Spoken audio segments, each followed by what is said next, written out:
Oui, c'est pour ça que je demandais qu'on ajoute, parce que pour moi c'est un élément essentiel, parce que le principe de la liberté de presse, justement, c'est qu'il ne peut pas y avoir d'autorisation préalable.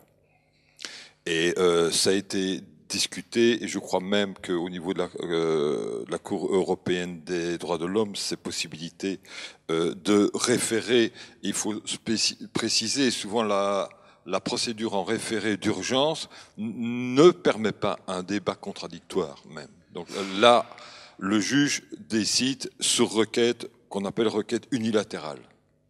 Et ça a quand même été discuté parce que c'est de nouveau, c'est une forme de rétablissement de la censure préalable. Et c'est pour ça que le droit, la liberté de presse constitue un droit fondamental euh, qui est garanti notamment par une disposition constitutionnelle. L'article 11 de la Déclaration des droits de l'homme et du citoyen qui dit la libre communication des pensées et des opinions est un des droits les plus précieux de l'homme. Il faut insister, les plus précieux de l'homme, ça veut dire que c'est un droit fondamental qui parfois se met dans la hiérarchie des normes au-dessus d'autres droits. Tout citoyen peut donc parler, écrire, imprimer librement, sauf à répondre à l'abus de cette liberté dans les cas déterminés par la loi. Concernant les enfants, la Convention internationale des droits de l'enfant, donc Convention de New York de 1989, ratifiée par la France en 90, prévoit que dans son article 12, la garantie à l'enfant doué de discernement d'exprimer librement son opinion sur toute question l'intéressant. Son article 13, l'enfant a droit, et c'est bien clair, a droit à la liberté d'expression. Ce droit comprend la liberté de rechercher, de recevoir, de répandre des informations et des idées de toute espèce, sans considération de frontières, sous une forme orale, écrite, imprimée ou artistique, ou par tout autre moyen au choix de l'enfant. L'exercice de ce droit ne peut faire l'objet que des seules restrictions qui sont prescrites par la loi et qui sont nécessaires. Les conditions restrictives sont importantes à retenir. C'est le respect des droits et de la réputation d'autrui ou la sauvegarde de la sécurité nationale, de l'ordre public, de la santé ou de la moralité publique. Ces notions d'ordre public et de moralité publique, évidemment, varient d'un État à l'autre, étant donné que cette convention a quand même été signée par tous les États membres de l'ONU, sauf les États-Unis.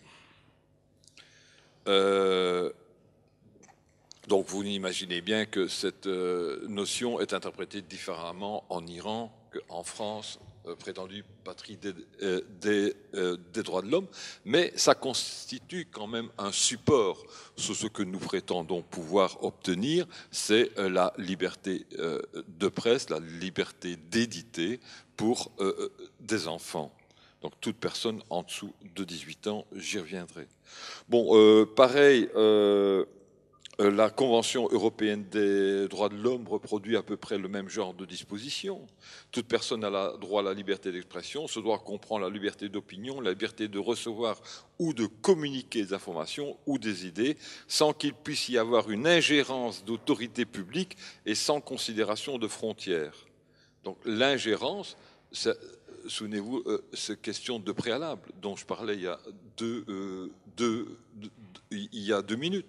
Donc, selon la Cour européenne des droits de l'homme, il ne peut pas y avoir d'ingérence préalable à l'exercice de la liberté de presse. Le présent article n'empêche pas les États de soumettre les entreprises de radiodiffusion, de cinéma, de télévision à un régime d'autorisation. Bon, ça... le paragraphe suivant parle évidemment des restrictions à l'exercice de ces libertés qui sont de nouveau celles relatives à la sécurité nationale, à la sûreté publique, à la défense de l'ordre, à la prévention du crime, la protection de la santé ou de la morale, à la protection de la réputation ou des droits d'autrui pour empêcher la divulgation d'informations confidentielles ou pour garantir l'autorité et l'impartialité du pouvoir judiciaire. Bon, ça... j'ai quelques histoires à l'égard de cette... mais je ne vais pas les développer ici. Et aussi cette liberté de presse est aussi garantie par le pacte international relatif aux droits civils et politiques qui présente à peu près les mêmes restrictions. Donc il ne s'agit pas de restrictions à l'égard des personnes, il s'agit de restrictions à l'égard de certains actes qui pouvaient être commis dans l'exercice de la liberté de presse.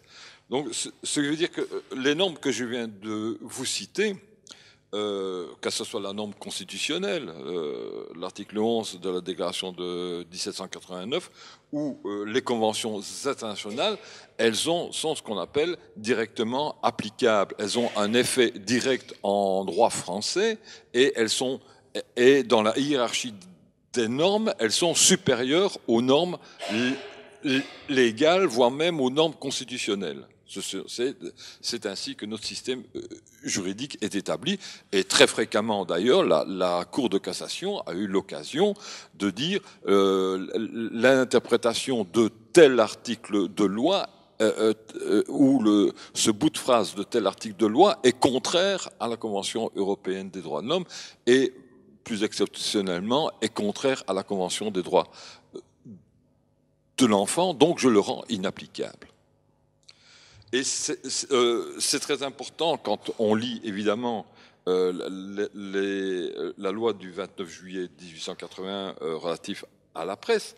Les articles 1er et 2 sont assez clairs là-dessus. 1 et 5, l'imprimerie et la librairie sont libres. Tout journal ou écrit périodique peut être publié sans autorisation préalable, sans dépôt de cautionnement, après la déclaration prescrite à l'article 7, et là, aïe, on tombe sur ce que M. Matata expliquait tout à l'heure, l'article 6 qui oblige toute publication à avoir un directeur de publication majeur, et l'article 7 qui exige un dépôt préalable, je vais le reprendre, un dépôt préalable au parquet et où figure le titre du journal, son mode de publication et le nom et la demeure du directeur de la publication. Comique parce que d'une part au-dessus on exige qu'il soit majeur et en dessous on n'exige pas qu'on indique sa date de naissance. Mais je suppose il faudrait que je tombe dans les archives de ma revue pour voir si je n'ai pas dû quand même indiquer ma date de naissance sur le formulaire annonçant au parquet que j'étais le directeur de publication. Donc il y a bien entendu cette dérogation existant pour les lycées, avec cette circulaire qui prévoit que la presse lycéenne à l'intérieur des établissements peut faire le choix, soit de respecter la loi de 1881, donc à ce moment-là il faut un directeur de publication majeur, soit d'avoir cette dérogation d'avoir un directeur de publication mineur pour autant qu'il dispose de l'autorisation parentale. Considérant que, étant donné que c'est diffusé à l'intérieur d'un lieu considéré comme privé, qui est le lycée, donc il faut savoir quel lieu. Hein, on en discutait tout à l'heure, la cour de récréation n'est pas considérée comme un lieu privé, mais la salle de classe et la cantine bien. Là, comme c'est diffusé dans un lieu privé, ce n'est pas une diffusion publique, donc la loi de 1881 ne verrait pas à s'appliquer pour cette diffusion de cette presse. D'ailleurs, je vais reprendre d'ailleurs les dispositions relatives à la presse lycéenne.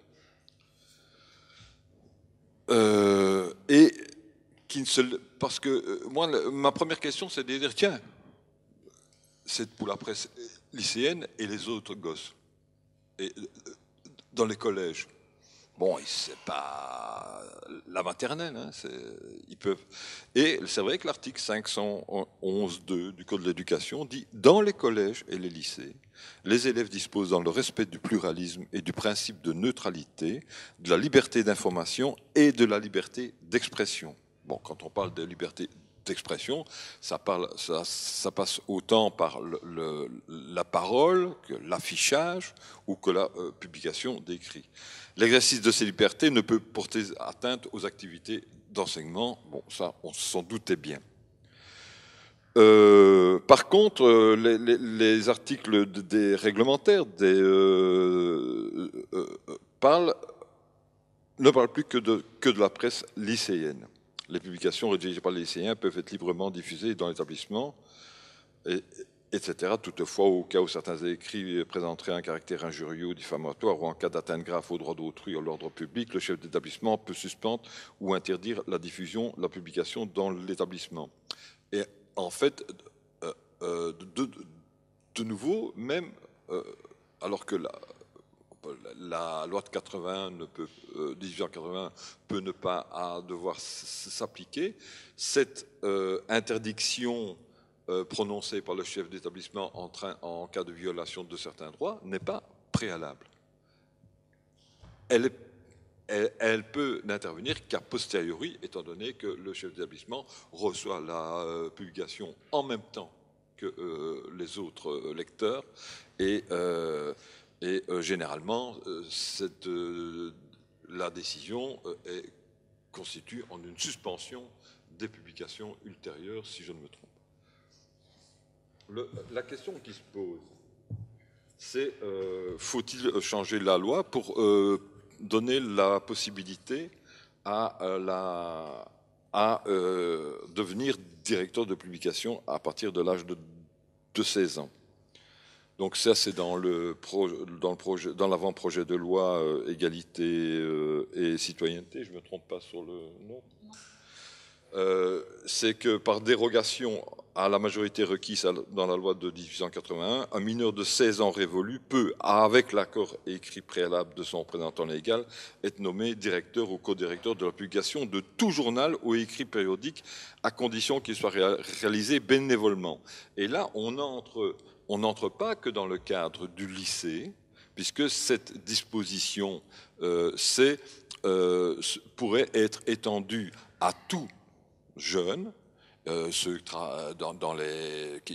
soit dans un centre de quartier, dans une MJC ou quoi que ce soit. Donc, ça tomberait sous le coup de la presse, selon la loi de 1881, puisque ce serait une presse qui s'adresse au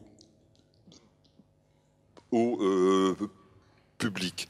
D'ailleurs, même à l'intérieur du lycée, les dispositions du Code de l'éducation prévoit le pluralisme. Donc ça veut dire qu'il n'y a pas que la diffusion de la presse lycéenne créée à l'intérieur du lycée qui est permise par le Code de l'éducation, mais la diffusion de toute presse. Puisque le droit d'être informé, le droit à l'expression sont garantis dans les collèges et les lycées. La question de la restriction par le principe de neutralité, ça concerne surtout la question de prosélytisme politique, religieux ou commerciaux. On a déjà eu des cas. Est-ce qu'on n'avait pas eu à une époque des journaux de classe qui étaient offerts par des maisons de diffusion dans lesquelles il y avait de la publicité commerciale et ils avaient été bloqués, si je me souviens bien. Il y a aussi la question autre question qui concerne encore spécifiquement les établissements scolaires, donc éventuellement. Pourquoi limiter le droit de publication d'un journal interne au seul lycée? Pourquoi est-ce que les enfants qui fréquentent le collège, qui sont quand même doués d'un certain discernement, ne pourraient pas disposer de la même liberté? Première question. et également voir quel est le droit de l'enfant de s'exprimer, étant donné qu'il n'y a pas de limite d'âge.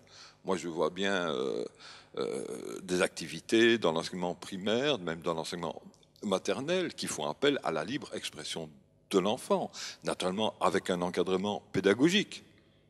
Ce n'est pas la même chose qu'une presse créée par DCS 18, mais avec un encadrement pédagogique quand même. La question se pose quand même. Combien? Oh ben ça va. Donc,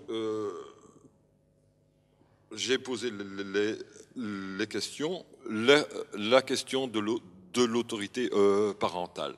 Bon, l'enfant, et ça, bon, ça c'est notre système juridique de droit familial français. L'enfant est incapable, généralement incapable, de commettre des actes jusqu'à l'âge de 18 ans. C'est une incapacité générale, je dirais quasi générale, excepté certains actes usuels qui ont été étendus. Bon, aller acheter un journal, même maintenant, acheter un smartphone à plusieurs centaines d'euros peut être considéré comme un acte usuel qu'il est normal que l'enfant puisse accomplir sans autorisation. Mais bon, passer un contrat avec un imprimeur pour plusieurs milliers ou plusieurs centaines d'exemplaires pose un autre problème, puisque l'enfant en dessous de 18 ans est considéré comme incapable de contracter. Et s'il contracte et qu'il y a un couac, il y a des procédures qui s'appellent la récision pour lésion, qui prévoit la restitution des prestations réciproques. Bon, je ne vais pas m'étendre là-dessus, mais il y a cela. Évidemment, l'enfant est soumis donc à l'autorité parentale de ses parents, qui peuvent l'autoriser ou interdire d'être responsable de presse. Bon, on sait bien que la plupart des enfants de moins de 18 ans qui sont sur des blogs ou qui créent des blogs ou des pages ouvertes, des pages publiques de Facebook ou quoi, le font dans l'ignorance totale des parents, ou même quand les parents le savent, ils ne savent pas du tout ce qui se passe sur cette page. Moi, par exemple, mes gosses ne m'ont jamais donné accès à leur page Facebook. Voilà. Ce n'est pas étonnant. La responsabilité parentale, elle est plus importante, et évidemment au niveau des intérêts civils quand une faute est commise par l'enfant, parce que au-delà de la responsabilité pénale, ça, si vous voulez plus de renseignements, on peut en parler après, la responsabilité pénale des mineurs en dessous de 18 ans, leur passage devant les juges des enfants, les différentes mesures et peines qui peuvent être prises à leur égard, mais ce n'est pas ça le plus important. Le plus important, ce seraient les intérêts civils auxquels les parents, en tant que responsables légaux, seraient condamnés en vertu de l'article 1384 du Code civil, qui ne prévoit pour s'exonérer qu'une faute de la victime ou alors une cause d'impossibilité. Et la jurisprudence depuis 1997 est vraiment ferme là-dessus. On est passé d'une responsabilité pour faute à une responsabilité pour risque. Donc tout fait dommageable commis par l'enfant, qu'il soit fautif ou non, est sous la responsabilité des parents. D'ailleurs, la plupart des familles ont ce qu'on appelle des assurances complètes qui couvrent la responsabilité familiale, voir si dans les contrats il n'y a pas de restrictions et il y en aurait peut-être pour les infractions relatives, enfin les réparations relatives à certaines infractions, notamment à la presse. Et ça, et là se trouve le nœud du problème. On peut espérer une modification légale, que ça soit dans la loi, dans le projet de loi Caner, il faudrait que ça soit évidemment intégré dans la loi de 1881. Il faudrait aussi qu'il y ait des modifications dans le code de l'éducation qui permettent la libre expression des enfants par l'écrit, par l'impression, non seulement dans la presse lycéenne, mais envisagée au collège, quitte à prévoir un encadrement pédagogique. Il faudrait également des modifications dans le code civil sur euh, comment est-ce que je peux exprimer ça, sur la prise de responsabilité progressive de l'enfant devenant adolescent, puisque là, l'exercice de la liberté de presse n'est jamais que l'exercice de la citoyenneté. Et on ne peut pas devenir citoyen comme ça du jour au lendemain à 18 ans. Ah, maintenant, vous avez tous les droits, alors qu'avant, vous n'en aviez presque aucun.